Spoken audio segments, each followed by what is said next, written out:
വിശുദ്ധ തിരുവെഴുത്തിലേക്ക് ഞാൻ നിങ്ങളെ ശ്രദ്ധയെ ക്ഷണിക്കുകയാണ്. കൊരിന്ത്യർക്കെഴുതിയ ധന്യനായ പൗലോസ് കൊരിന്ത്യർക്കെഴുതിയ 1-ാം ലേഖനം 11-ാം അധ്യായത്തിന്റെ 31, 32 വാക്യങ്ങൾ. കൊരിന്ത്യർക്കെഴുതിയ 1-ാം ലേഖനം 11-ാം അധ്യായം 31, 32 വാക്യങ്ങൾ വായിക്കാം. നാം നമ്മെ തന്നെ വിധിച്ചാൽ വിധിക്കപ്പെടുകയില്ല. വിധിക്കപ്പെടുന്നു എങ്കിലോ നാം ലോകത്തോടു കൂടി ശിക്ഷാവിധിയിൽ അകപ്പെടാതിരിക്കേണ്ടതിന് കർത്താവ് നമ്മെ ബാലശിക്ഷ കഴിക്കുകയാകുന്നു. മതിയല്ലോ. നാം നമ്മെ തന്നെ വിധിച്ചാൽ വിധിക്കപ്പെടുകയില്ല. വിധിക്കപ്പെടുന്നുവെങ്കിലോ ലോകത്തോടുകൂടി ശിക്ഷാവിധിയിൽ അകപ്പെടാതിരിക്കേണ്ടതിന് കർത്താവ് നമ്മെ ബാലശിക്ഷ കഴിക്കുകയാകുന്നു. നമുക്കൊരു നിമിഷം കർത്തൃസന്നിധിയിൽ തലകളെ വണക്കി പ്രാർത്ഥിക്കാം. ഒരു ഉപവാസ പ്രാർത്ഥനയുടെ നടുവിലാണ് നാം കർത്തൃസന്നിധിയിൽ ദൈവമുഖത്തേക്ക് നോക്കുന്നത്. നമ്മുടെ ജീവിതത്തെ ആഴത്തിൽ ആത്മപരിശോധന ചെയ്യുവാനും ആത്മീയ ജീവിതത്തെ ഒരുക്കുവാനും ദൈവാത്മാവ് നമുക്ക് തരുന്ന സന്ദർഭമാണിത്. തൊട്ട് മുൻപ് ഒരു മാന്യ സഹോദരി പ്രാർത്ഥിച്ചതുപോലെ ഒരാഴമായ ശുദ്ധീകരണത്തിലേക്ക് ഈ ഉപവാസ പ്രാർത്ഥനയിൽ ദൈവാത്മാവ് നമ്മെ നയിക്കേണ്ടതിന്, ആഴമായ ശുദ്ധീകരണത്തിലേക്ക് ദൈവാത്മാവ് നമ്മെ നയിക്കേണ്ടതിന് നമുക്ക് ദൈവത്തോട് പ്രാർത്ഥിക്കാം. എന്നെ കഴുകണമേ കർത്താവേ എന്ന് ആത്മാർത്ഥമായിട്ട് ആഗ്രഹിക്കുന്ന പ്രിയപ്പെട്ടവർ കർത്തൃസന്നിധിയിൽ ഒരു കഴുകലിനായി ദൈവസന്നിധിയിൽ കർത്തൃപാദപീഠത്തെങ്കിൽ തങ്ങളെ സമർപ്പിക്കുന്ന ഒരു സമയം മാറട്ടെ. ഈ വചനം, ഈ ജീവന്റെ അപ്പം കർത്താവിന്റെ മുറിവേറ്റ കൈകളിലെടുത്ത് നമുക്ക് മുറിച്ച് വിളമ്പി തരേണ്ടതിന് നമുക്ക് ദൈവസന്നിധിയിൽ ആത്മാർത്ഥമായി പ്രാർത്ഥിക്കാം. പരിശുദ്ധരായ ഞങ്ങളുടെ ദൈവമേ, സ്വർഗസ്ഥ പിതാവേ, ഞങ്ങൾ ഒന്നിച്ച് തിരുവെഴുത്തുകൾ തുറന്ന് അങ്ങയുടെ മുഖത്തേക്ക് നോക്കുന്നു. വചനത്തിലൂടെ ഞങ്ങൾക്ക് ഞങ്ങളെ കാണുവാൻ ഉള്ള കൃപ തരണമേ. ഈ ശുശ്രൂഷയിൽ പങ്കെടുക്കുന്ന എല്ലാ പ്രിയപ്പെട്ടവരുടെ മേലും പ്രത്യേക അനുഗ്രഹങ്ങൾ പകരണമേ. ആത്മപരിശോധനയോടെ ഞങ്ങളെ ഒരുക്കുന്ന ഒരു സമയത്തെ മാറ്റണമേ. മുറിവേറ്റ തങ്കക്കരം ഈ കൂടിയൊരു നടുവിൽ വെളിപ്പെട്ട് ജീവന്റെ അപ്പമായ തിരുവെഴുത്തുകൾ അവിടുത്തെ കരങ്ങളിൽ എടുത്ത് ഞങ്ങൾക്ക് ആത്മാവിൽ വാഴ്ത്തി നുറുക്കി വിളമ്പിത്തരണമേ. ഞങ്ങൾ പകർച്ചകളോടെ ഞങ്ങളുടെ പ്രവർത്തന മേഖലകളിലേക്ക് മടങ്ങട്ടെ, യേശുവിൻ നാമത്തിൽ തന്നെ. വളരെ പ്രാർത്ഥനാപൂർവം നമുക്ക് ആ തിരുവെഴുത്തുകൾ ശ്രദ്ധിക്കുവാനായിട്ട് അല്പ മിനിറ്റുകൾ വേർതിരിക്കാം. നമുക്കറിയാം, നമ്മെ രക്ഷയിലേക്ക് നയിച്ച ഘടകം ഏതാണ് എന്ന് ചോദിച്ചാൽ സംശയമില്ലാതെ പറയാൻ കഴിയും. നമ്മെ രക്ഷയിലേക്ക് നയിച്ച ഘടകം വചനം ജഡമെടുത്ത ക്രിസ്തുവിന്റെ കാൽവറി യാഗമാണ്. യേശു ക്രിസ്തുവിന്റെ കാൽവറി യാഗത്തിലൂടെ അല്ലാതെ ആരും രക്ഷയിൽ വന്നിട്ടില്ല. നമ്മെ രക്ഷയിലേക്ക് നയിച്ചത് യേശു ക്രിസ്തുവിന്റെ കാൽവറിയിലെ ബലിമരണമാണ്.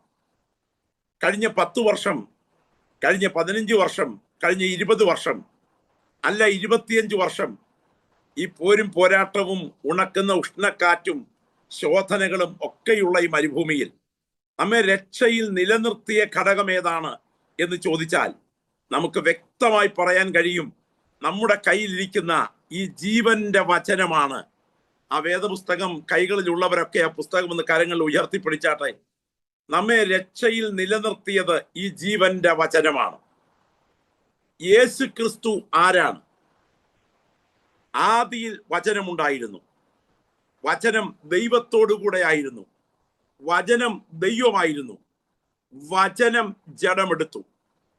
അപ്പോൾ വചനത്തിന്റെ മജ്ഞയും മാംസവും മേധസ്സും പൂണ്ട രൂപമാണ് ക്രിസ്തു. വചനത്തിന്റെ അച്ചടി മഷി പുരണ്ട രൂപമാണ് നമ്മുടെ കയ്യിലിരിക്കുന്ന ജീവന്റെ വചനം. ഒന്നുകൂടെ ഞാൻ പറയുന്നു, വചനത്തിന്റെ ആളത്വമാണ് നമ്മുടെ കർത്താവ്. വചനത്തിന്റെ മാംസരൂപമാണ് നമ്മുടെ കർത്താവ്. അപ്പോൾ തന്നെ ആ വചനം അച്ചടി മഷി പുരണ്ട രൂപമാണ് നമ്മുടെ കയ്യിലിരിക്കുന്ന ദൈവത്തിന്റെ വചനം. നാം ഈ വചനത്തിൽ തുടക്കം കുറിച്ചവരാണ്. നാം ഈ വചനത്തിൽ നിലനിൽക്കാൻ ബാധ്യസ്ഥരാണ്. എന്നാൽ അനുഭവങ്ങൾ വ്യത്യസ്തമായിരിക്കാം. പക്ഷേ വചനത്തിൽ നിലനിൽക്കുക എന്നതാണ് നമ്മെക്കുറിച്ച് ദൈവാത്മാവ് ആഗ്രഹിക്കുന്നത്. പരിശുദ്ധാത്മാവ് വചനത്തിലേക്ക് നമ്മെ ക്ഷണിക്കുകയാണ്. മഹാദൈവത്തെ നമ്മുടെ മുൻപിൽ അഭിമുഖമായി നിർത്തുവാൻ കഴിവുള്ള ഏക ഗ്രന്ഥം ദൈവത്തിന്റെ വചനമാണ്. സമാധാനമായി എങ്ങനെ ജീവിക്കാം എന്ന് മാത്രമല്ല, ധൈര്യമായി എങ്ങനെ മരണത്തെ അഭിമുഖീകരിക്കാം എന്നുകൂടെ പഠിപ്പിക്കുന്ന ഒരു പുസ്തകം ലോകത്തിലുണ്ടെങ്കിൽ അത് ദൈവത്തിന് മാറ്റമില്ലാത്ത വചനമാണ്. വചനത്തിൽ കേന്ദ്രീകരിക്കപ്പെടാത്തതൊന്നും സ്വീകാര്യമല്ല.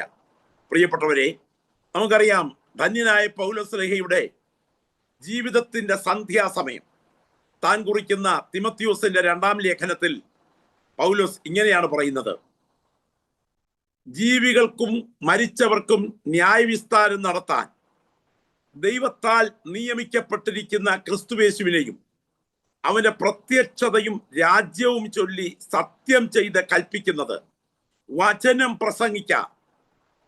അങ്ങനെയാണെങ്കിൽ വചനത്തിലേക്ക് ശ്രദ്ധ കേന്ദ്രീകരിപ്പാൻ ദൈവാത്മാവ് നമ്മെ ഭയത്തോടെ ക്ഷണിക്കുകയാണ്.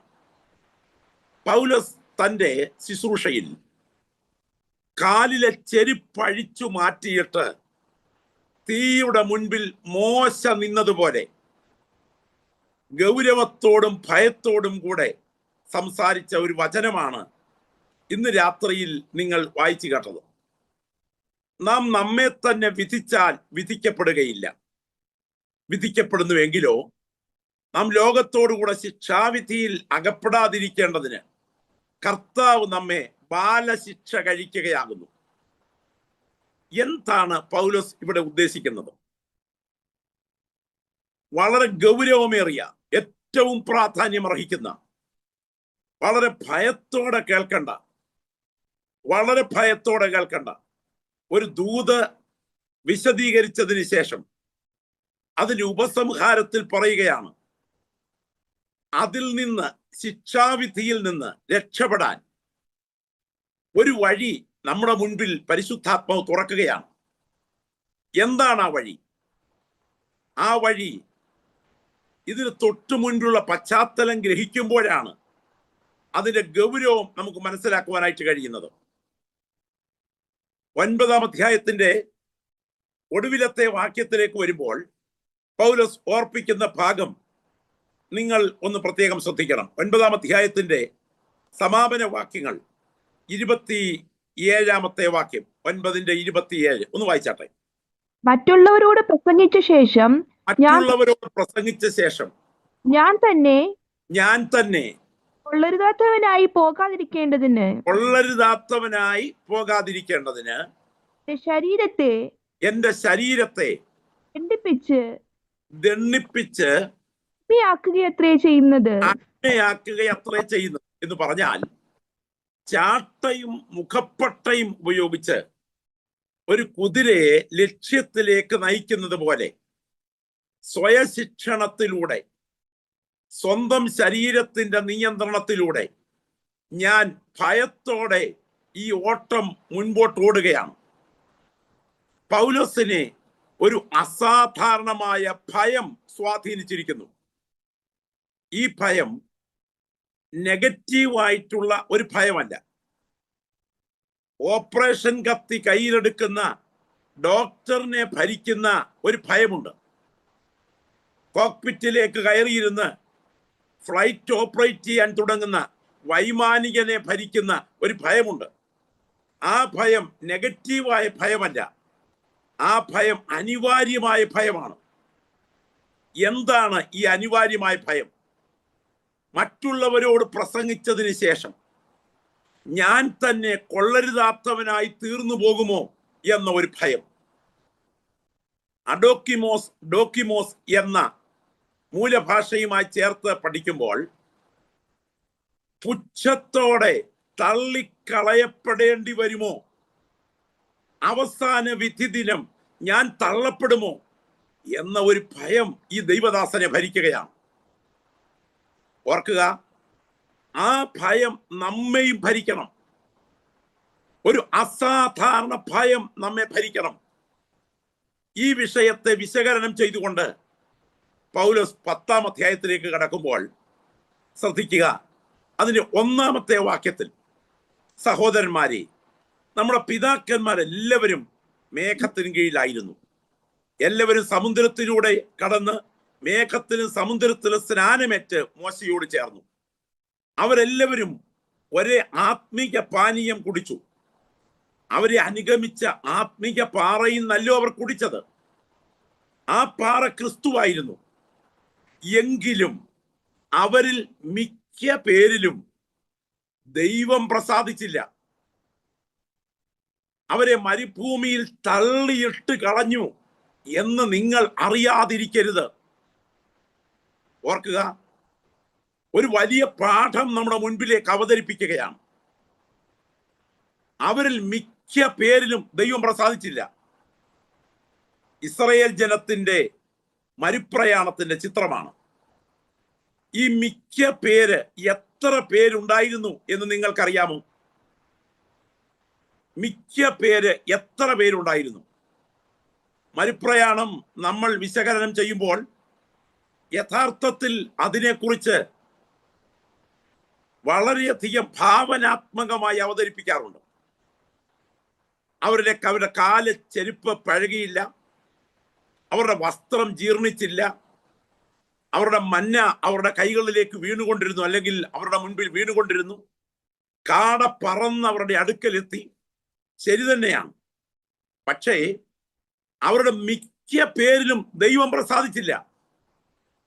ഓർക്കുക, മിക്ക പേര് എത്ര പേരാണെന്ന് അറിയാമോ? 30 ലക്ഷം പേർ ഇറങ്ങിത്തിരിച്ചെങ്കിൽ 29,998 ദൈവം പ്രസാദിക്കാത്തവരായിരുന്നു. 2 പേർ ഒഴികെ ബാക്കി മുഴുവൻ മരുഭൂമിയിൽ അവസാനിച്ചു. നമ്മൾ ഈ വിഷയം ചിന്തിച്ചിട്ട് പൗലോസ് വളരെ ഗൗരവത്തോടെ ചോദിക്കുകയാണ്, നാം കർത്താവിന് ക്രോധം ജ്വലിപ്പിക്കുന്നവരാണോ? നാം അവനേക്കാൾ ബലവാന്മാരാണോ? എന്താണ് പൗലോസേ ഇത്രമാത്രം ഗൗരവത്തോടെ സംസാരിക്കുന്നത്? എന്താ ഇത്ര ഭയത്തോടെ വിശകലനം ചെയ്യുന്നത്? അപ്പോൾ താൻ വിശകലനം ചെയ്യുകയാണ്, നാം അനുഗ്രഹിക്കുന്ന അനുഗ്രഹപാത്രം. അപ്പൊ കർത്താവിന്റെ മേശയെ കുറിച്ച് പറയാനാണ് ഈ പറഞ്ഞുകൊണ്ടുവരുന്നത്. വിശുദ്ധ മേശ, കർത്തൃമേശയിലെ അപ്പവീഞ്ഞുങ്ങളുടെ പുറകിൽ അനുഗ്രഹത്തിന്റെ ശക്തി വ്യാപരിക്കുന്നു. അപ്പോൾ തന്നെ അയോഗ്യമായി കൈനീട്ടുന്നതിന്റെ പുറകിൽ ദൈവത്തിന്റെ ശിക്ഷാക്രമം വ്യാപരിക്കുന്നു. ഒരു ചോദ്യം, ദൃശ്യ വസ്തുക്കളുടെ പുറകിൽ അദൃശ്യ ശക്തി വ്യാപരിക്കുമോ? ദൃശ്യമായി കാണുന്ന ഒരു വസ്തു, കർത്തൃമേശ, ബ്രെഡ്, മുന്തിരിച്ചാറ്, ഇതിന്റെ പുറകിൽ അദൃശ്യമായ ഒരു ശക്തി വ്യാപരിക്കുമോ? പറയാം, ദൃശ്യ വസ്തുക്കളുടെ പുറകിൽ അദൃശ്യമായ ശക്തി വ്യാപരിക്കുന്നു. പഴയ നിയമത്തിൽ സുഗന്ധലവംഗവും ഒലിവെണ്ണയും വഴനത്തൊലിയും കൃത്യ അനുപാതത്തോടെ ചേർത്തുണ്ടാക്കുന്ന തൈലത്തെ കുറിച്ച് നാം വായിക്കുന്നു. ഈ വിധത്തിൽ അന്യന് കൊടുക്കുകയോ ഈ ക്രമത്തിൽ മറ്റൊന്നുണ്ടാക്കുകയോ ചെയ്യുന്നവൻ ശപിക്കപ്പെട്ടവൻ. അവൻ ശിക്ഷായോഗ്യൻ, അവൻ മരണയോഗ്യൻ. അപ്പോൾ ഈ ക്രമത്തിൽ മറ്റൊന്നുണ്ടാക്കിയാൽ ശിക്ഷയാണ്.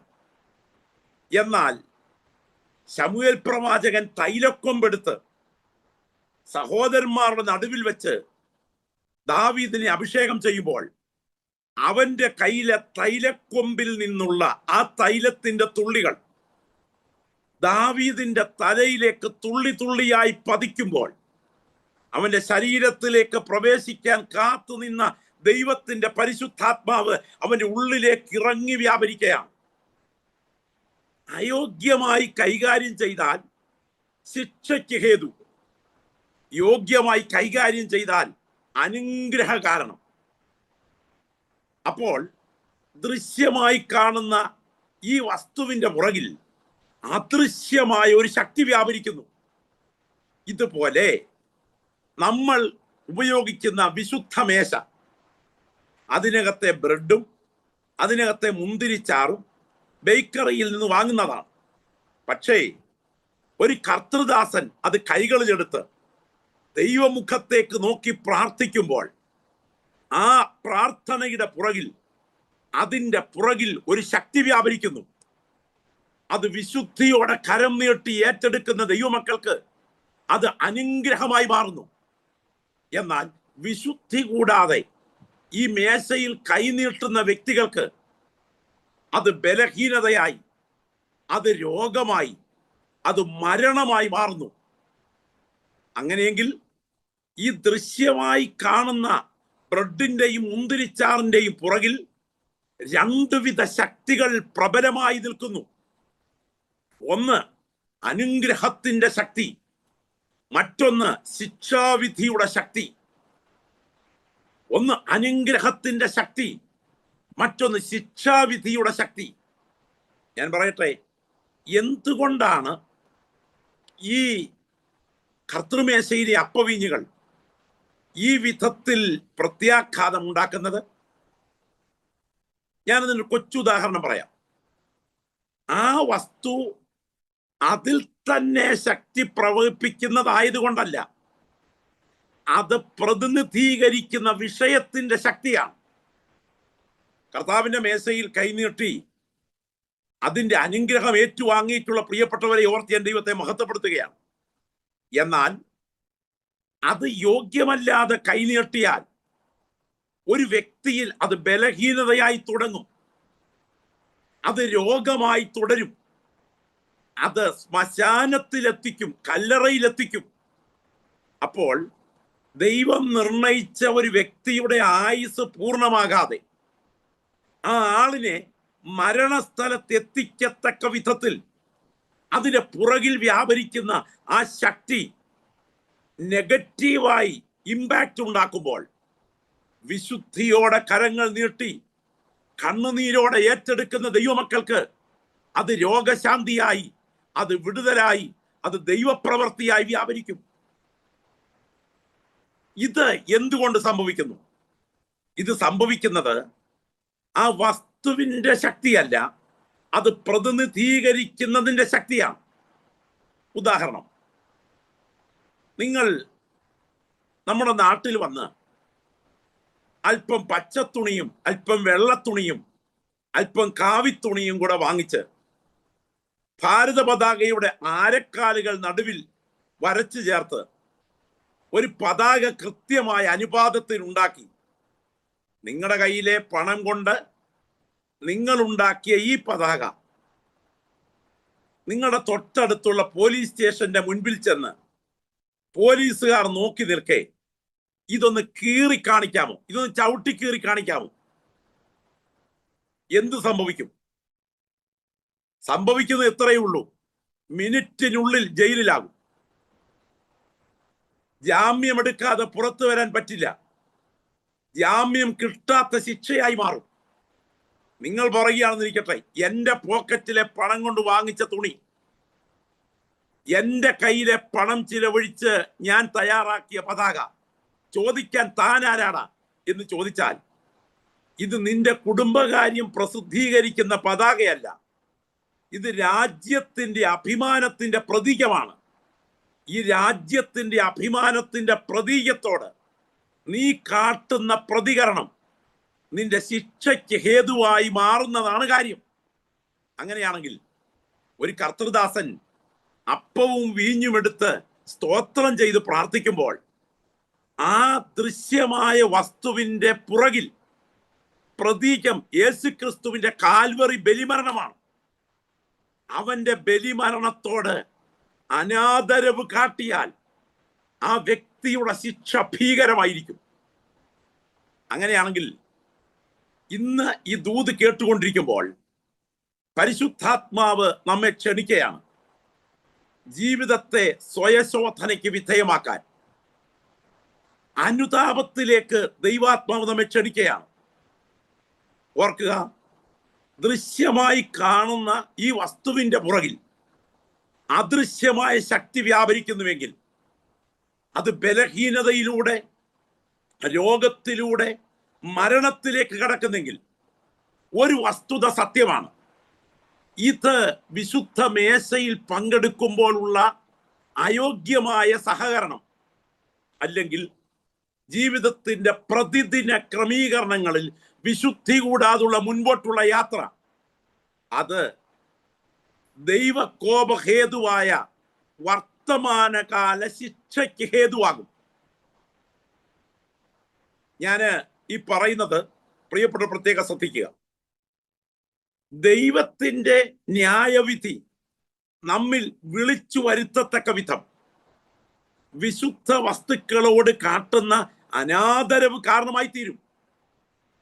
അങ്ങനെയെങ്കിൽ കർത്താവേ, എൻ്റെ മേൽ ദൈവശിക്ഷ സംഭവിപ്പാനിടയാകാതിരിക്കത്തക്ക വിധം എൻ്റെ ജീവിതത്തെ ആഴത്തിൽ ശുദ്ധീകരണത്തിലേക്ക് കൊണ്ടുപോകുവാൻ കൃപ എനിക്ക് തരണമേ എന്ന് ഈ പ്രാർത്ഥനയിൽ ജാഗരിക്കുന്ന പ്രിയപ്പെട്ടവരുണ്ടെങ്കിൽ ആ കരങ്ങൾ ദൈവസന്നിധിയിൽ നിന്ന് ഉയർത്തിപ്പിടിച്ചാട്ടെ. ഇരിക്കുന്ന ഇരിപ്പിൽ ശബ്ദമുയർത്തി നിങ്ങൾ കർത്താവിനോട് നിങ്ങളുടെ മുറിക്കകത്തിരുന്ന് നിലവിളിയോടെ പ്രാർത്ഥിക്കണം.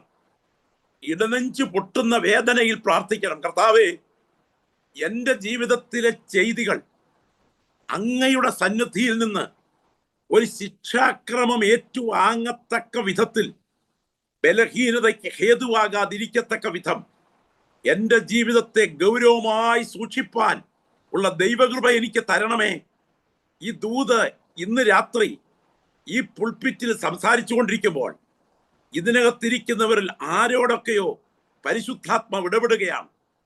നിങ്ങളുടെ വ്യക്തി ജീവിതത്തെ ആഴത്തിൽ ശുദ്ധീകരണത്തിലേക്ക് നയിക്കാൻ ഈ പ്രാർത്ഥനയിൽ ദൈവാത്മാവ് നമ്മെ ക്ഷണിക്കുകയാണ്. നമ്മുടെ ജീവിതയാത്രയിൽ ഒരിക്കൽ പോലും ദൈവത്തിന്റെ കരം നമുക്ക് പ്രതികൂലമായി മാറാതിരിക്കത്തക്ക വിധം ദൈവസന്നിധിയിൽ ഞാൻ അനുഗ്രഹത്തിന്റെ കീഴിൽ മാത്രമേ ആകാവൂ, ഞാൻ ശിക്ഷാവിധിയുടെ കീഴിൽ ആകരുത് എന്ന് കൊതിക്കുന്ന ദൈവമക്കൾ പ്രാർത്ഥനയിൽ പോരാടട്ടെ.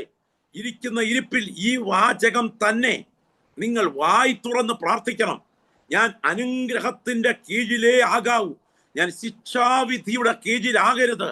അതുകൊണ്ട് എന്നെ നിന്റെ കരങ്ങളിൽ തരുന്ന കർത്താവേ എന്ന് പ്രാർത്ഥിക്കുവാനായി കഴിയണം.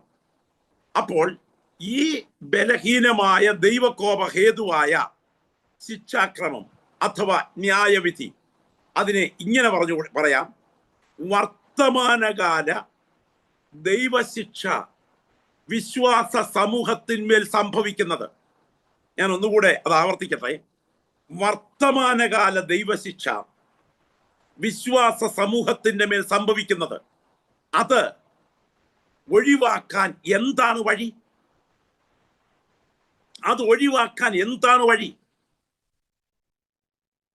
നിരവധി സംഭവങ്ങൾ എൻ്റെ ഓർമ്മയിലേക്കുണ്ട്. ജീവിതത്തിൽ സംഭവിക്കുന്ന സംഭവങ്ങളുടെ പ്രത്യാഘാതം, ആ പ്രത്യാഘാതം വ്യക്തി ജീവിതത്തെ ആഴത്തിൽ ബാധിക്കുകയും അതിന്റെ പരിണിത ഫലം അനുഭവിക്കുകയും ചെയ്യത്തക്ക വിധം. ഞാൻ ഒരിക്കൽ, ഇത് ഞാൻ വിശ്വാസ സമൂഹത്തിന് മുൻപിലാണ് സംസാരിക്കുന്നത്, എനിക്ക് നന്നായിട്ട് അറിയാം. ഞാൻ ഒരിക്കൽ ചില വർഷങ്ങൾക്ക് പുറകിൽ എൻ്റെ ഹൃദയത്തെ ഇപ്പോഴും ആഴത്തിൽ സ്പർശിക്കുകയും എൻ്റെ ഓർമ്മയിൽ അത് ഓടിയെത്തുകയും ചെയ്യുന്ന ഒരു പ്രത്യേക സംഭവമാണ്. ഒരാരാധന കഴിഞ്ഞ് മറ്റൊരു സഭാ ഹാളിന്റെ മുൻപിൽ കൂടി തിരിച്ച് എൻ്റെ ഭവനത്തിലേക്ക് യാത്ര ചെയ്യുമ്പോൾ ഒരു സ്ഥലം സഭാ ശുശ്രൂഷകൻ, വൃദ്ധനായൊരു ദൈവദാസനാണ്, അദ്ദേഹത്തെ ഒന്ന് കാണുവാൻ വേണ്ടി എൻ്റെ സ്നേഹിതനും എനിക്കേറെ ആത്മബന്ധമുള്ള, ഏറെ ഇഴയെടുപ്പമുള്ളയാളാണ്, കാണാൻ വേണ്ടി ഫെയ്ത്ത് ഹോമിൽ ഒന്ന് കയറി. ആ സമയം ആ ദൈവദാസന്റെ സഹധർമ്മിണി അല്പമല്ലാതെ കണ്ണു നനയുന്നു. അപ്പോൾ എന്നോട് ആ ദൈവവൃത്യൻ പറഞ്ഞു, മോനെ, സഭായോഗം കഴിഞ്ഞ് അല്പം വേദനാനുഭവം ഉണ്ടായി. ആ വേദനാനുഭവം താൻ ശുശ്രൂഷിച്ച സഭയിൽ ഒരാൾ തൻ്റെ അടുക്കലേക്ക് വന്നിട്ട് അദ്ദേഹത്തിന്റെ ബലഹീനത, പ്രായമാണ്, ബലഹീനതയ്ക്ക് മുൻപിൽ അടുത്ത ആഴ്ച കർത്തൃമേശ നടത്തുന്നത് ഞാനൊന്ന് കാണട്ടെ, ഞാൻ റെയിൽവേ ട്രാക്കിൽ കിടക്കുന്ന ഇരുമ്പ് കഷണമാണ് എന്ന് ഓർത്തുകൊള്ളണം എന്ന് പറഞ്ഞ് ഒരു വെല്ലുവിളി നടത്തിയപ്പോൾ ഈ നിഷ്കളങ്കനായ ദൈവദാസൻ വളരെ വേദനയോടുകൂടെ കരയുന്ന സമയത്താണ് ഞാൻ അവിടെ എത്തുന്നത്. ആ സമയം കർത്താവിന്റെ ദാസി ഇങ്ങനെ പറഞ്ഞു, പാസ്റ്റർ, ഞാൻ ഇനിയും ഒരു 40 ദിവസത്തേക്ക് ഭാഗികമായി ഉപവസിക്കാൻ തീരുമാനിക്കുകയാണ്. അവരുടെ മനസ്സ് വല്ലാതെ കനിഞ്ഞു നിൽക്കുന്ന ഒരു അന്തരീക്ഷമാണ്. ശുശ്രൂഷയിൽ നിൽക്കുന്ന ആളുകൾക്ക് മാത്രമേ ആത്മാർത്ഥത എന്നത് ചോദ്യം ചെയ്യപ്പെടുമ്പോഴുള്ള വേദന മനസ്സിലാകത്തുള്ളല്ലോ. എന്തായാലും വേണ്ടില്ല. അത് കഴിഞ്ഞ് ഇത് പറഞ്ഞയാൾ അന്ന് വൈകിട്ട് തന്റെ പ്രിയപ്പെട്ടവളുമായി ഒരുമിച്ച് പുത്തൻ വാഹനത്തിന് യാത്ര ചെയ്യുമ്പോൾ അന്ന് വൈകിട്ട് നടക്കുന്ന ഒരു പ്രത്യേക സമ്മേളനത്തിൽ ഞാൻ പങ്കെടുക്കുമ്പോൾ പെട്ടെന്ന് ഞെട്ടിപ്പിക്കുന്ന വാർത്തയെത്തി. 2 മണിക്കാണ് ഈ സംഭവം കഴിഞ്ഞതെങ്കിൽ 7 മണിയായപ്പോൾ എത്തിയ വാർത്ത മറ്റൊന്നുമല്ല, അതിഭയങ്കരമായ ഒരു ബൈക്ക് ആക്സിഡന്റിൽ ഈ സഹോദരന്റെ തല തകർന്ന് ചിതറി. ഡെഡ് ബോഡി വീട്ടിലോട്ട് കയറി വരുമ്പോൾ ഞാൻ അവിടെയുണ്ട്. ആ ബോഡിയുടെ മുൻപിൽ നിന്ന് തലയില്ലാത്തത് കൊണ്ട് ആ ഭാഗത്ത് ഒരു ഫോട്ടോ വെച്ചാണ് ആ ബോഡി അകത്തോട്ട് വരുന്നത്. ശരിക്കും ഒരു ഞെട്ടലോടെയാണ് ഞാനിത് പറയുന്നത്. ആരെയും ഭയപ്പെടുത്താൻ പറയല്ല, എൻ്റെ വ്യക്തിപരമായ അനുഭവം പറയാം. ഞെട്ടലോടെയാണ് ഞാൻ ആ ബോഡിക്ക് മുമ്പിൽ നിന്നത്. ഞാൻ ഇങ്ങനെ ചിന്തിച്ചു, കർത്താവേ, വിശുദ്ധ മേശയോടൊക്കെ അനാദരവ് കാട്ടിയാൽ ഇത്രയും പ്രത്യാഘാതമുണ്ടോ? എൻ്റെ പ്രിയപ്പെട്ട സഹോദരി സഹോദരന്മാരെ, നമ്മുടെ വ്യക്തി ജീവിതത്തെ നാം ആഴത്തിൽ ആത്മപരിശോധന ചെയ്യുവാൻ ദൈവാത്മാവ് നമ്മെ ക്ഷണിക്കുകയാണ്. എന്നിട്ട് ദൈവാത്മാവ് പറയുന്നു, നമ്മുടെ മേൽ സംഭവിക്കുന്ന ഈ വിധി ഒഴിവാകാൻ എന്തുണ്ട് പരിഹാരമാർഗം? പരിഹാരമാർഗം ഉണ്ട്. അതാണ് നാം വായിച്ചു കേട്ടത്. നാം നമ്മെ തന്നെ വിധിച്ചാൽ വിധിക്കപ്പെടുകയില്ല. എല്ലാവരും കൂടെ ചേർന്നൊന്ന് പറയാമോ? നാം നമ്മെ തന്നെ വിധിച്ചാൽ വിധിക്കപ്പെടുകയില്ല. ഒന്ന് ശബ്ദം ഉയർത്തി പറഞ്ഞേ. ഹലോ, അക്കാരങ്ങളൊന്ന് ഉയർത്തി പിടിച്ചുകൊണ്ട് എല്ലാവരും കൂടെ ചേർന്ന് പറയാമോ? നാം നമ്മെ തന്നെ വിധിച്ചാൽ വിധിക്കപ്പെടുകയില്ല. ശ്രദ്ധിക്കാം, നമ്മുടെ ജീവിതത്തിൽ ദൈവത്തിന്റെ ശിക്ഷാവിധി ഒഴിവാകാൻ, നമ്മുടെ ജീവിതത്തിൽ ദൈവത്തിന്റെ ശിക്ഷാമാർഗം ഒഴിവാകാൻ ഒറ്റ വിഷയം പരിശുദ്ധാത്മാവ് നമ്മെ ക്ഷണിക്കുകയാണ്. നാം നമ്മെ തന്നെ വിധിക്കുക. ദൈവത്തിന്റെ ന്യായവിധി സംഭവിക്കുന്നതിന് തൊട്ട് മുൻപ് സ്വയശോധനയിലൂടെ, ആത്മപരിശോധനയിലൂടെ നമുക്ക് നമ്മെ തന്നെ വിധിക്കാൻ കഴിഞ്ഞാൽ ആ വിധി നമ്മുടെ മേൽ വരുന്ന ശിക്ഷാവിധിയെ എടുത്തു മാറ്റും. നമ്മുടെ കുറ്റം നാം തിരിച്ചറിയുമ്പോൾ, നാം നമ്മുടെ തെറ്റുകളുടെ മേൽ അനുതാപത്തിന്റെ കണ്ണുനീര് ഉയർത്തുമ്പോൾ, നാം ദൈവസന്നിധിയിൽ നമ്മെ തന്നെ കരഞ്ഞ് കർത്തൃകരങ്ങളിൽ കൈമാറുമ്പോൾ നമ്മുടെ മേൽ വരാൻ തുടങ്ങുന്ന ശിക്ഷാവിധികളെ മാറ്റാൻ അനുതാപത്തിന് കഴിയും. ഇന്ന് ഈ ആത്മീയ ശുശ്രൂഷയ്ക്ക് നടുവിൽ സ്വയശോധനയുടെ ആ വിധി കുറ്റബോധത്തിന്റെ മാനസികാവസ്ഥയല്ല, ഹൃദയത്തെ സ്വയം പരിശോധിച്ചുകൊണ്ട് എൻ്റെ ദൈവത്തിന്റെ ഇഷ്ടവുമായി ഞാൻ എന്നെ താരതമ്യപ്പെടുത്തിക്കൊണ്ട് ആ പാദപീഠത്തിങ്കൽ കവിണ് വീണ് അലറി കരയുന്നതാണ് സ്വയശോധനയുടെ വിധി. ഓർക്കുക, ദൈവത്തിന്റെ ശിക്ഷാക്രമം വർത്തമാന കാലത്ത് ഭക്തന്മാരുടെ മേൽ സംഭവിക്കുമോ? ചോദ്യം ഒന്നുകൂടെ ഞാൻ ആവർത്തിക്കുകയാണ്. ദൈവത്തിന്റെ ശിക്ഷാക്രമം വർത്തമാനകാലത്ത് ഭക്തന്മാരുടെ മേൽ സംഭവിക്കുമോ? സ്തോത്രം. ദൈവത്തിന്റെ വചനം എന്താണ് പറയുന്നത്? അത് കൃത്യമായി സംഭവിക്കുമോ? വർത്തമാനകാലത്ത് ഭാവികാല ദൈവിക ന്യായവിധിയെ കുറിച്ച് നമുക്കറിയാം. നരകം എന്ന യാഥാർത്ഥ്യത്തെ കുറിച്ച് നമുക്കറിയാം. വെളിപ്പാട് പുസ്തകം 20 അധ്യായത്തിന് 11 മുതലുള്ള വാക്യങ്ങൾക്ക് പ്രതിപാദിച്ചിരിക്കുന്ന അന്ത്യ ന്യായവിധി, അതിന്റെ സമയം, അതിന്റെ സ്ഥലം, അതിന്റെ കക്ഷികൾ, അതിന്റെ സാക്ഷികൾ, അതിന്റെ വിസ്താരം, അതിന്റെ വിധി, അതിന്റെ അഗ്നിപ്പൊയ്ക എന്ന പരിണിത ഫലം, ഏറ്റവും ഗൗരവമേറിയ സബ്ജക്റ്റ് നമുക്കറിയാം.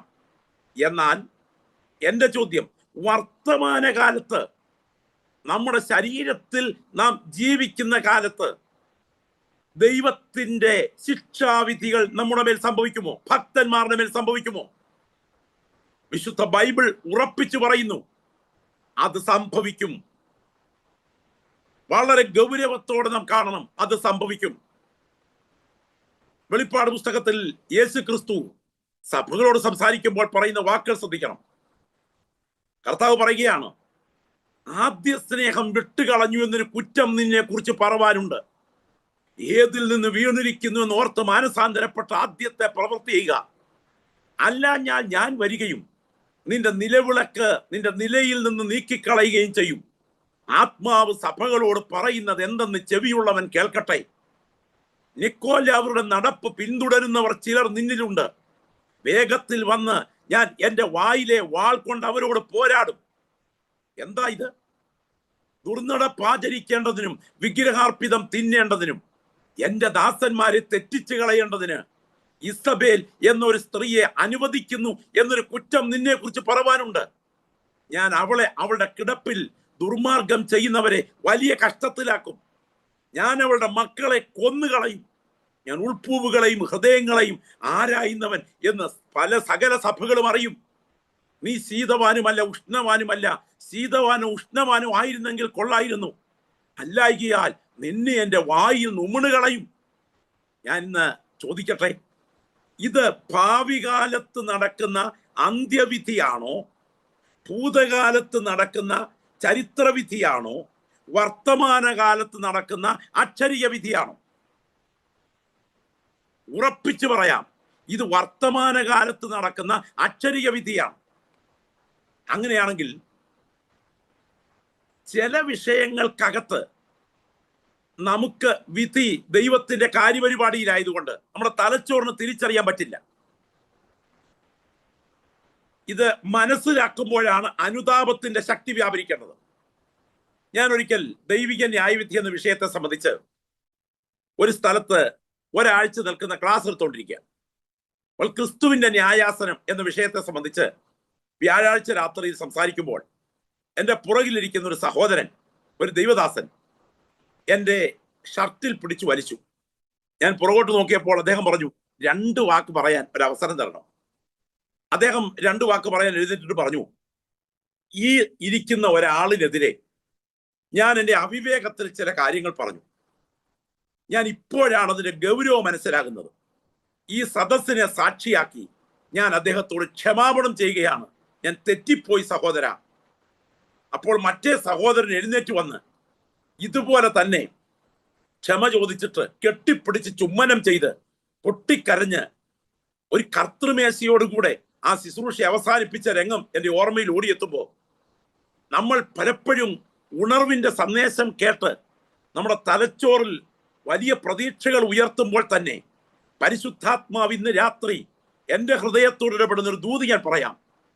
നമ്മുടെ ജീവിതത്തിൽ അനുതാപത്തിന്റെ കടക്കണ്ണുനീര് ഉയർന്നാൽ നമ്മുടെ മേൽ വരുവാൻ തുടങ്ങുന്ന ദൈവശിക്ഷയെ ഒഴിവാക്കാൻ അതിന് പകരം മറ്റൊന്നിന് ശക്തിയില്ല പ്രിയരെ.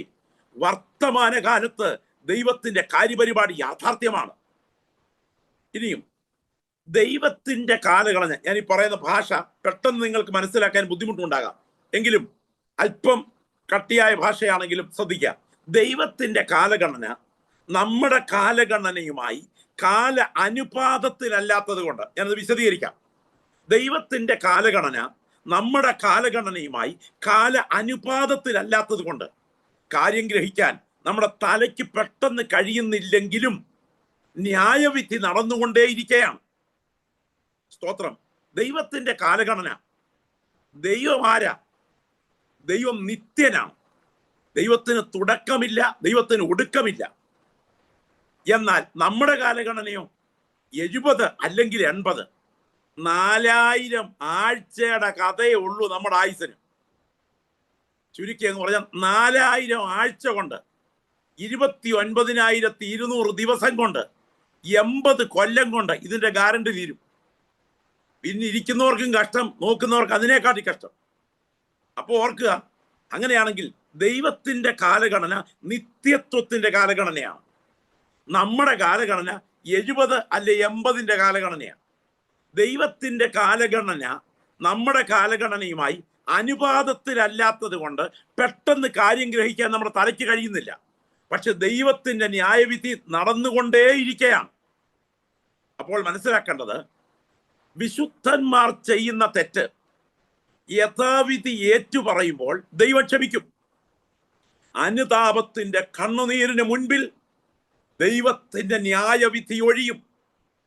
പക്ഷേ അനുതാപത്തിലേക്ക് നമ്മെ നയിക്കാൻ അനുവദിക്കാതെ നമ്മുടെ വികാരങ്ങളെ കൊണ്ട് നമുക്ക് ആത്മധൈര്യം പകരുന്ന ഒരു പ്രത്യേക മാനസികാവസ്ഥ നമ്മെ ഭരിക്കുന്നെങ്കിൽ അത് അപകടമാണ്. വിശുദ്ധ തിരുവെഴുത്തിലേക്ക് നിങ്ങൾ ശ്രദ്ധ കേന്ദ്രീകരിക്കുക. ദാവീദിന്റെ പാപം ദൈവം അഴിച്ചു മാറ്റിയത് അനുതാപത്തിന്റെ മുൻപിലാണ്. എന്നാൽ ഏലിയുടെ മക്കളുടെ ശിക്ഷ ദൈവം ഉറപ്പിച്ചത് അനുതാപമില്ലായ്മയ്ക്ക് മുൻപിലാണ്. അനുതാപം എവിടെ ഉയരുമോ അതിന്റെ പരിഹാരം ദൈവം ശിക്ഷാക്രമത്തെ മാറ്റും. ഈ ദൂത് കേട്ടുകൊണ്ടിരിക്കുമ്പോൾ വർത്തമാനകാലത്ത് ദൈവത്തിന്റെ ഈ വിധത്തിലുള്ള ഇടപെടലുണ്ടോ എന്ന് പറഞ്ഞാൽ, ബലഹീനത, രോഗം, മരണം, ഇതിലേക്ക് ഒരു വിശ്വാസി പോകുമോ? വർത്തമാനകാലം ദൈവത്തിന്റെ ശിക്ഷാക്രമത്തിന്റെ ഭാഗമാകുമോ? ശ്രദ്ധിച്ചു കേൾക്കണേ. യാക്കോബ്, നമുക്കറിയാം, അപ്പന്റെ മുൻപിൽ സഹോദരന്റെ വസ്ത്രം ധരിച്ച് അപ്പനെ കബളിപ്പിച്ചു. സഹോദരന്റെ വസ്ത്രം ഇട്ടിരിക്കുന്നത് കൊണ്ട് കണ്ണു കാണാൻ വയ്യാത്ത അപ്പന്റെ മുൻപിലേക്ക് ചെന്നപ്പോൾ തപ്പി നോക്കിയ സമയത്ത് ശബ്ദം യേശാവിൻ്റെത്, പക്ഷേ വസ്ത്രസ്പർശനത്തിൽ അത് യാക്കോബിൻ്റെത്. കാര്യം എന്താ? കളിപ്പിക്കുകയായിരുന്നു. എന്നാൽ അടുത്ത ഒരു 3 പതിറ്റാണ്ടുകൾക്കുള്ളിൽ, 25-30 വർഷത്തിനുള്ളിൽ യാക്കോബിന്റെ കല്യാണം നടക്കും. രാത്രി വിവാഹം അവരുടെ ഗോത്ര വിഭാഗത്തിന്റെ അനുസരിച്ച് നടക്കുക. താൻ ആഗ്രഹിച്ച പെൺകുട്ടി തൻ്റെ വീട്ടിലെത്തി, റൂമിലെത്തി എന്ന് വിചാരിച്ചു. പക്ഷെ പ്രഭാതത്തിൽ സൂര്യൻ ഉദിച്ചപ്പോഴാണ് യാക്കോബിനൊരു കാര്യം മനസ്സിലായത്. നല്ല കാഴ്ചയുള്ള ഇദ്ദേഹത്തെ അമ്മായിയപ്പൻ ഇരുട്ടിൽ കളിപ്പിച്ചു. ഇതെന്ത് സംഭവിച്ചതാ? ചില വർഷങ്ങൾക്ക് പുറകിൽ നീ നിന്റെ അപ്പനെ കണ്ണ് കാണാത്തപ്പ കളിപ്പിച്ചു. വർഷങ്ങൾക്ക് ശേഷം നിന്റെ മുൻപിൽ കബളിപ്പിക്കൽ, അതിന്റെ കുടിശ്ശികയും പലിശയും തീർത്ത് കിട്ടുക. ശ്രദ്ധിക്കണേ, വനത്തിൽ നിന്ന് കയറി വന്ന മക്കൾ ഒരു പൊതിക്കെട്ടുമായിട്ടാണ് വന്നത്. പപ്പ, ഇത് പപ്പയുടെ ഏറ്റവും സ്നേഹിക്കുന്ന പുത്രൻ്റെതാണോ നോക്ക് എന്ന് പറഞ്ഞ് അങ്ങോട്ട് കൊടുത്തു. അപ്പൻ യാക്കോബ് തുറന്ന് പൊതിക്കെട്ട് നോക്കിയപ്പോൾ പറിച്ചു കീറി കളഞ്ഞ തൻ്റെ മകന്റെ വസ്ത്രം രക്തത്തിൽ കുളിച്ചിരിക്കുക. ഒരപ്പൻ എങ്ങനെ സഹിക്കും? ഇടനെഞ്ച് പൊട്ടിക്കരയുക. ഇത് സാധാരണക്കാരനല്ല. യാബോക്ക് കടവിങ്കലെ പോരാട്ടത്തിൽ വാഗ്ദത്തം ഏറ്റുവാങ്ങിയ ഇസ്രയേലിന്റെ പൂർവ്വ പിതാവിന്റെ സംഭവമാണ്. കളിപ്പീരായിരുന്നു. ആ മകൻ അയച്ച രഥം കണ്ടപ്പോൾ അകത്ത് ചൈതന്യം വന്നെങ്കിലും കഴിഞ്ഞ ദീർഘവർഷങ്ങൾ ഒരു തെറ്റിദ്ധാരണയുടെ കബളിപ്പിക്കലിൽ ഇദ്ദേഹം കരഞ്ഞുകൊണ്ടേയിരുന്നു. എന്താ കാര്യം? മോനെ, ചില വർഷങ്ങൾക്ക് പുറകിൽ നിന്റെ അപ്പനെ നീ കബളിപ്പിച്ചത് തിരിച്ചു കൊയ്യത്തക്ക വിധം ചരിത്രം തിരിയുകയാണ്. ഈ ദൂതിന്ന് രാത്രിയിൽ കേട്ടുകൊണ്ടിരിക്കുമ്പോൾ എൻ്റെ പ്രിയപ്പെട്ട സഹോദരങ്ങളെ, നമ്മുടെ ആയുസ് കൊണ്ട് തന്നെ നമ്മൾ വിതച്ചതിൻ്റെ തിരിച്ചടി കൊയ്യത്തക്ക വിധം ഒരു കരം ജീവന്റെ പുറകിൽ ചലിക്കുന്നു എന്നുള്ളത് സങ്കല്പമല്ല, അത് യാഥാർത്ഥ്യമാണ്. വിശുദ്ധ തിരുവെഴുത്തിൽ നമുക്കറിയാം, അബ്ബ പിതാവ്, ശാലേം സമാധാനം, അബ്ശാലോ എന്താ അർത്ഥം? അബ്ബ പിതാവ്, ശാലേ സമാധാനം, അബ്ശാലോ അപ്പന് സമാധാനം. പക്ഷേ ഇവന്റെ കുഞ്ഞിക്കാല് കണ്ടതിന് ശേഷം ഈ അപ്പൻ സമാധാനം കണ്ടിട്ടില്ല. നമുക്കറിയാം, അപ്പന്റെ 10 വെപ്പാട്ടികളെ മലിനപ്പെടുത്തുന്ന രംഗം ചരിത്രത്തിലുണ്ട്. എന്നാൽ ഓടിച്ചുകൊണ്ട് പോകുന്ന വേളയിൽ അഭിമാനമായ തലമുടി കരിവേലകത്തിൽ ചുറ്റി ഭൂമിക്കും ആകാശത്തിന് നടുവിൽ തൂങ്ങിക്കിടന്ന് പിടയുമ്പോൾ 10 വെപ്പാട്ടത് പേർ കൂടെ നിന്ന് തല്ലിക്കൊല്ലുന്ന സമയം അത് തിരിച്ചടിയായിട്ട് ഭവിക്കുകയാണ്. ഈ ദൂത് ഇന്ന് രാത്രിയിൽ കേട്ടുകൊണ്ടിരിക്കുമ്പോൾ എൻ്റെ ആയുസ് കൊണ്ട് എനിക്ക് തിരിച്ചടി ഏറ്റുവാങ്ങത്തക്ക വിധത്തിലുള്ള ഒരു ശിക്ഷാക്രമവും എൻ്റെ മേൽ ഉണ്ടാകാൻ ഇടയാകരുതേ എന്ന് പ്രാർത്ഥിക്കുന്ന ദൈവമക്കളുടെ പ്രാർത്ഥനയുടെ ശബ്ദം ദൈവസ്ഥൽ ഉയർത്തണം. എൻ്റെ സഹോദരങ്ങളെ, ഒരു കൊച്ചു സംഭവത്തിൽ നിങ്ങൾ പറയട്ടെ. ദാവീദ് കിന്നരം വായിക്കാൻ കൊട്ടാരത്തിലേക്ക് ചെല്ലുകയാണ്. ഈ സമയത്ത് കിന്നരം വായിച്ചു കൊണ്ടിരിക്കുമ്പോൾ ആ സിംഹാസനത്തിൽ ഇരിക്കുന്ന ആളിനെ നിങ്ങൾ ശ്രദ്ധിച്ചേ. കൂകുന്ന, കൊരയ്ക്കുന്ന, ചെലയ്ക്കുന്ന, വായിലൂടെയും മൂക്കിലൂടെയും തുപ്പലും ഈളയും ഒലിപ്പിക്കുന്ന, വസ്ത്രം വലിച്ചു കീറുന്ന ഒരു ഭ്രാന്തനാണ് ശൗൽ സിംഹാസനത്തിൽ ഇരിക്കുന്നത്. അയാൾ കയ്യിലിരിക്കുന്ന കുന്തമെടുത്ത് ദാവീദിന് നേരെ ചാട്ടുളി പോലെ ചാണ്ടുമ്പോൾ ദാവീദ് ഒഴിഞ്ഞു മാറുകയാണ്. സ്തോത്രം, ഒഴിഞ്ഞു മാറുകയാണ്. പക്ഷെ ആ കുന്തത്തിന്മേൽ ദൈവം ഒരു ഡേറ്റ് ഇട്ട് വെച്ചു. നിങ്ങൾക്കറിയാം, വർഷങ്ങൾ മുൻപോട്ട് പോയി. ഗിൽബോവ പർവ്വതത്തിൽ ശൗലിന്റെ മരണം നടക്കുന്ന രംഗം കുന്തം നിലത്ത് താഴ്ത്തി വെച്ച് അതിന്മേൽ വീണ് ഇയാൾ ആത്മഹത്യ ചെയ്യുകയായിരുന്നു. എന്നെ അത്ഭുതപ്പെടുത്തിയ കാര്യം ഞാൻ പറയാം. അതുകൊണ്ടൊന്നും കാര്യം അവസാനിച്ചില്ല.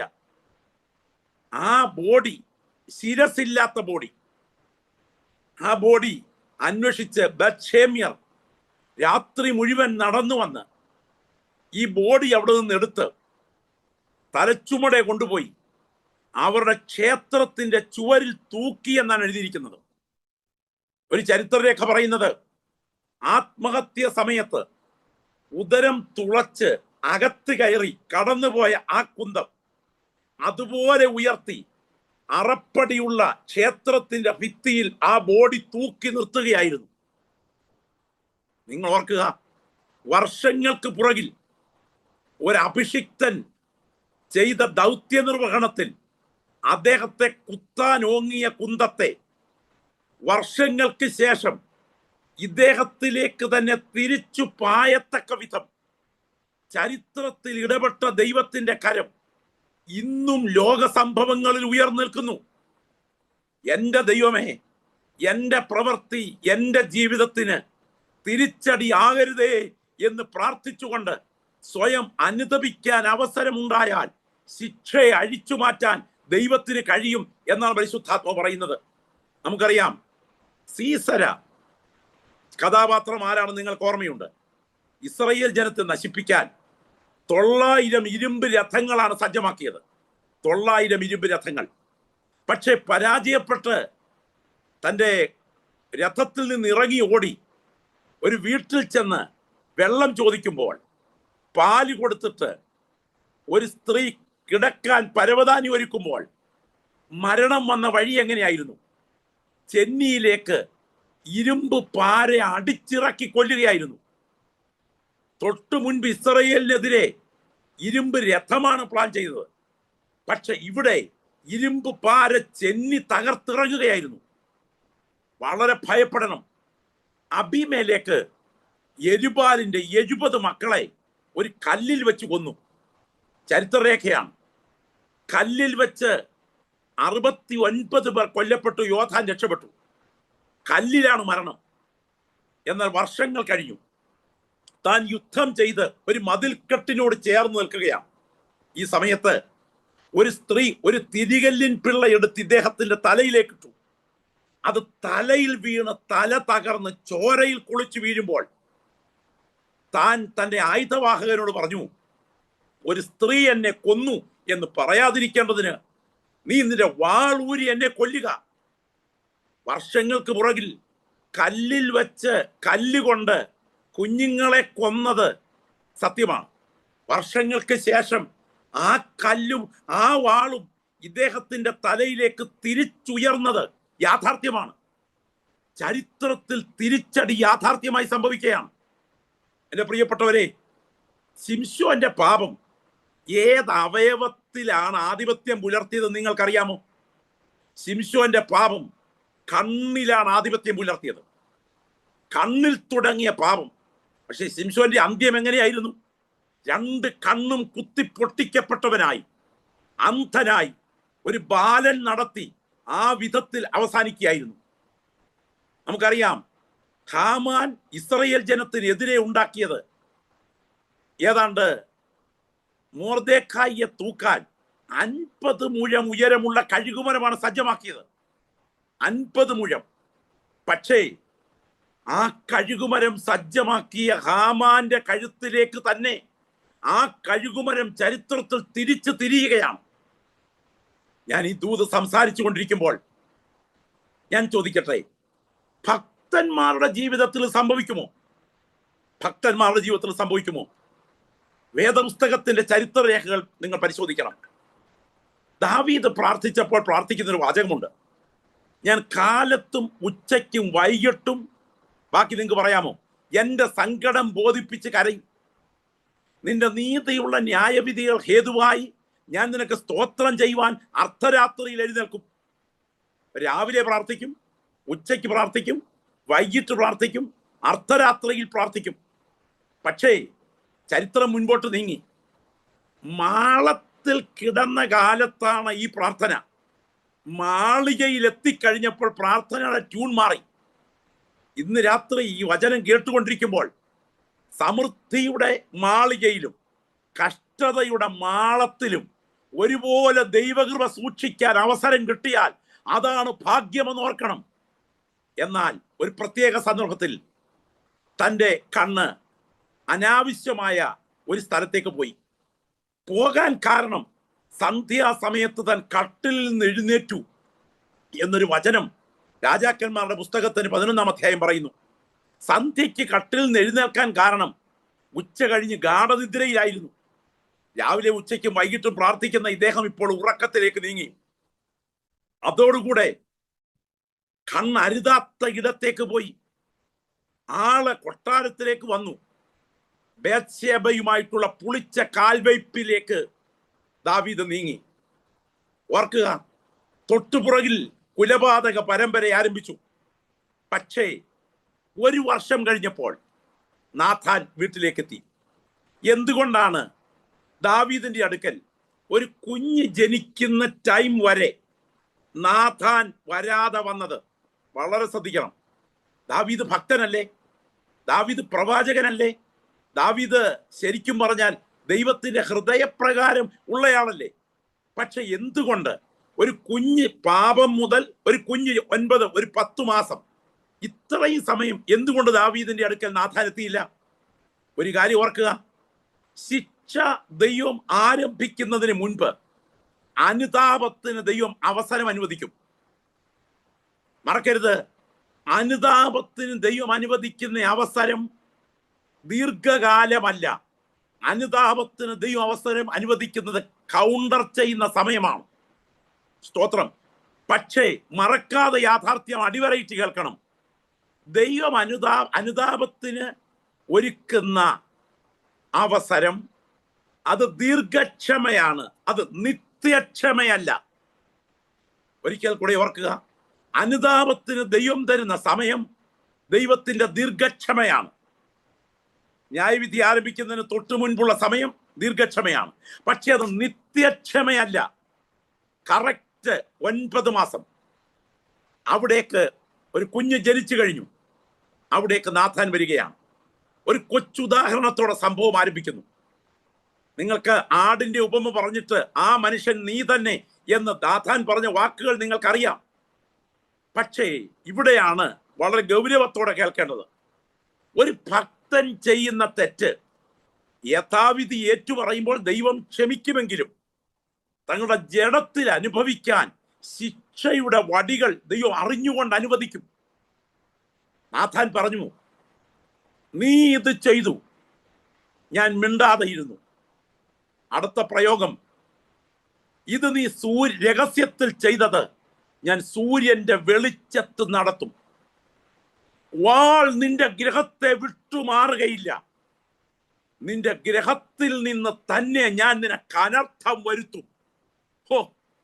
ശരിക്കും വിറച്ചുകൊണ്ട് മാത്രമേ ഈ ദൂത് കേൾക്കാൻ പറ്റൂ. നിന്റെ ഗ്രഹത്തിൽ നിന്ന് തന്നെ ഞാൻ നിനക്ക് അനർത്ഥം വരുത്തും. ദാവീദ് ആദ്യം ആടിന്റെ ഉപമ പറഞ്ഞപ്പോൾ ഒരാടിനെ കൊന്നതിന് 4 ഇരട്ടി കൊടുക്കണം എന്ന് ദാവീദ് തന്നെ വിധി പറഞ്ഞിരുന്നു. നിങ്ങൾ ചരിത്രത്തിലേക്ക് നോക്ക്. ദാവീദിന്റെ 4 മക്കളുടെ മരണം നിങ്ങൾ എണ്ണണം. ബേത്ശേബയിൽ ഉണ്ടായ കുഞ്ഞു മരിച്ചു, 1ാമത്തെ മരണം. അബ്ശാലോം അമ്നോനെ അടിച്ചു കൊന്നു, 2ാമത്തെ മരണം. അബ്ശാലോം കരിവേലകത്തിൽ കെട്ടുഞാന്ന് ചത്തു, 3ാമത്തെ മരണം. അദോനിയ രാജാവിന്റെ മരണമറിഞ്ഞ് അലറിക്കരയുമ്പോൾ 4 മക്കളുടെ മരണം. ദാവീദേ, ഇത് ബന്ധനമല്ല, ഇത് പോരാട്ടമല്ല, ഇത് അറബിക്കെട്ടല്ല, ഇത് വിതച്ചത് കൊയ്യുകയാണ്. ഇന്ന് രാത്രി ഈ ദൂത് ഇവിടെ അവസാനിപ്പിക്കും മുൻപ് പരിശുദ്ധാത്മാവ് നമ്മെ ആ ദൂതിന്റെ പ്രധാന പോയിന്റിലേക്ക് വിളിക്കുകയാണ്. നമ്മെ തന്നെ വിധിച്ചാൽ വിധിക്കപ്പെടുകയില്ല. ഈ ആത്മീയ ശുശ്രൂഷയുടെ ശബ്ദം ഒരു വനരോധനമായി അവസാനിക്കാതെ നീ എന്നെ കഴുകണമേ കർത്താവേ എന്ന് പ്രാർത്ഥിക്കുന്ന പ്രിയപ്പെട്ടവർ, ആ 2 കരങ്ങൾ കർത്താവിലേക്ക് ഉയർത്തിപ്പിടിച്ചുകൊണ്ട് ദൈവസന്നിധിയിൽ നിലവിളിച്ച് കരയുന്ന ഒരു രാത്രിയായി രാത്രി തീരട്ടെ.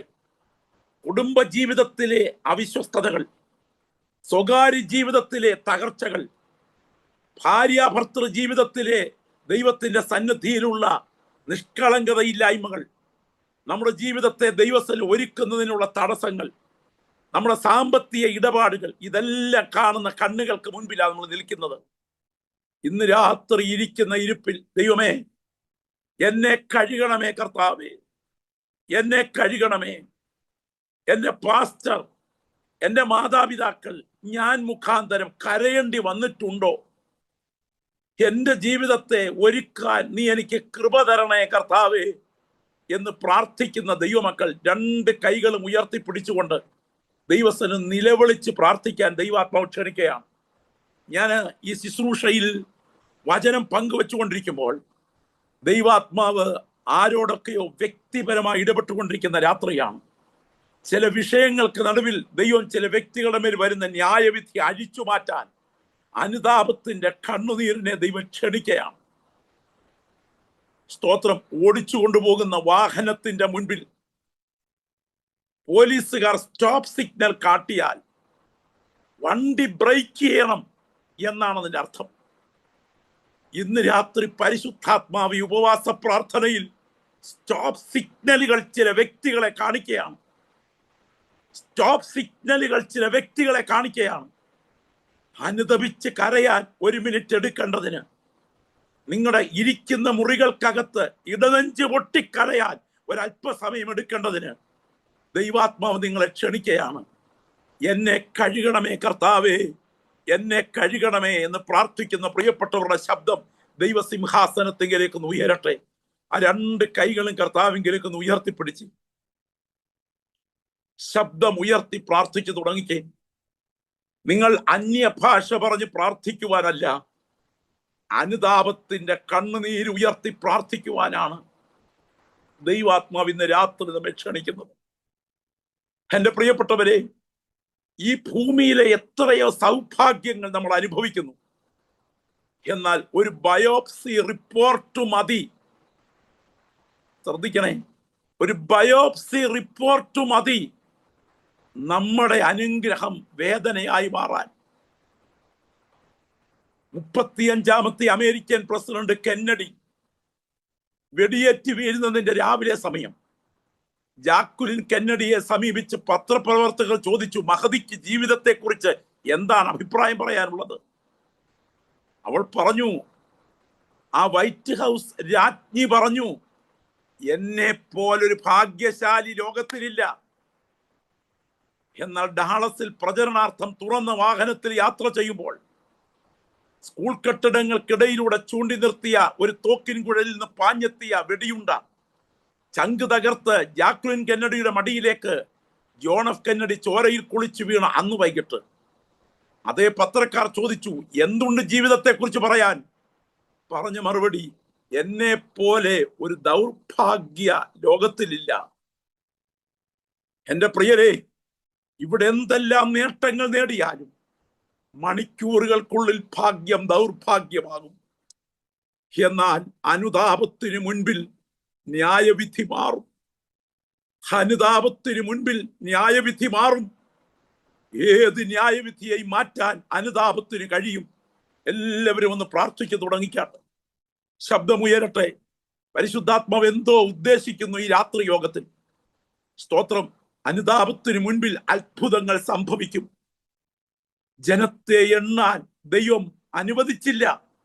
പക്ഷെ തിരിച്ചറിഞ്ഞു കഴിഞ്ഞപ്പോൾ ഞാൻ ദൈവസന്നിധിയിൽ വീഴുന്നു എന്ന് പറഞ്ഞ ദാവീദിന്റെ അനുതാപം, സ്വന്തം ജീവിതത്തിന്റെ പിശകിയ കാൽവയ്പ്പിന് മുൻപിൽ നാഥാന്റെ മുൻപിൽ കരയുന്ന ദാവീദിന്റെ അനുതാപം.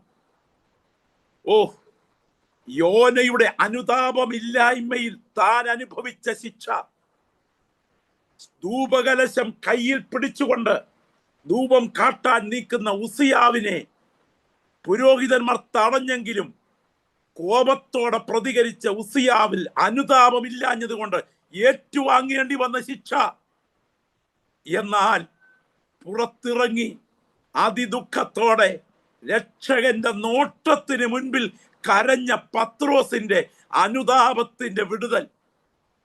ഈ ദൂത് ഇന്ന് രാത്രിയിൽ നമ്മെ തന്നെ വിധിക്കാൻ ക്ഷണിക്കുകയാണ്. എത്ര പേർ വ്യക്തിപരമായി പ്രാർത്ഥിക്കും? ഞാനിത് അവസാനിപ്പിക്കും മുൻപ്, കർത്താവേ, ഇന്ന് രാത്രി ഈ ഉപവാസ പ്രാർത്ഥനയിൽ ക്രൂശിന്റെ ചുവട്ടിലേക്ക് വരികയാണ്. എന്നെ കഴുകണേ. ചില പ്രതിഷ്ഠകളിലേക്ക് നിങ്ങളെ ദൈവാത്മാവ് വിളിക്കുന്നു. ആഗ്രഹിക്കുന്ന പ്രിയപ്പെട്ടവർ ദൈവസന്നിധിയിൽ ഒരു സ്വയസമർപ്പണത്തിന് കൊതിക്കുന്നെങ്കിൽ നിങ്ങളെ വലതുകരം ഉയർത്തിപ്പിടിക്കുക. ഞാൻ നിങ്ങൾക്ക് വേണ്ടി പ്രാർത്ഥിക്കാൻ ആഗ്രഹിക്കുക. പരിശുദ്ധനായ ഞങ്ങളുടെ ദൈവമേ, ഞങ്ങളെ തന്നെ വിധിച്ചാൽ വിധിക്കപ്പെടുകയില്ല എന്ന വചനം ഞങ്ങൾ ഭയത്തോടെ കേൾക്കുന്നു. കാലിലെ ചെരുപ്പൂരി മാറ്റിയിട്ട് തീയുടെ മുൻപിൽ മോശ നിന്നതുപോലെ ദൈവ സാന്നിധ്യത്തിന് മുൻപിൽ ഞങ്ങൾ ഭയത്തോടെ ഈ ദൂത് കേൾക്കുന്നു. നിന്റെ കരങ്ങളിൽ ഈ ജനത്തെ കൈമാറുന്നു. ദൈവ ശിക്ഷകൾ ഒഴിവാകത്തക്ക വിധം, അനുതാപത്തിന്റെ കണ്ണുനീര് ഒഴുക്കത്തക്ക വിധം ഈ ഉപവാസ പ്രാർത്ഥനയിൽ ചില വിടുതലുകൾ വ്യാപരിക്കുന്നത് ഞങ്ങൾ ആത്മാവിൽ കാണുന്നു. ചില വ്യക്തികളുടെ മേൽ വരാൻ തുടങ്ങുന്ന ചില കരങ്ങൾ ഇന്ന് രാത്രിയിൽ പ്രാർത്ഥനയ്ക്ക് മുൻപിൽ പരിശുദ്ധാത്മാവ് അഴിച്ചു മാറ്റുന്നത് ഞങ്ങൾ കണ്ണുകൾ കൊണ്ട് തിരിച്ചറിയുന്നു. അടയാളത്തിന്റെ ചില വിടുതലുകൾ ഇവിടെ പ്രവഹിക്കുന്നത് ഞങ്ങൾ വിശ്വാസ കണ്ണുകളാൽ കാണുന്നു. കർത്താവ് ഇത് ചെയ്യുന്നത് കൊണ്ട് സ്തോത്രം. യേശുവിൻ നാമത്തിൽ തന്നെ.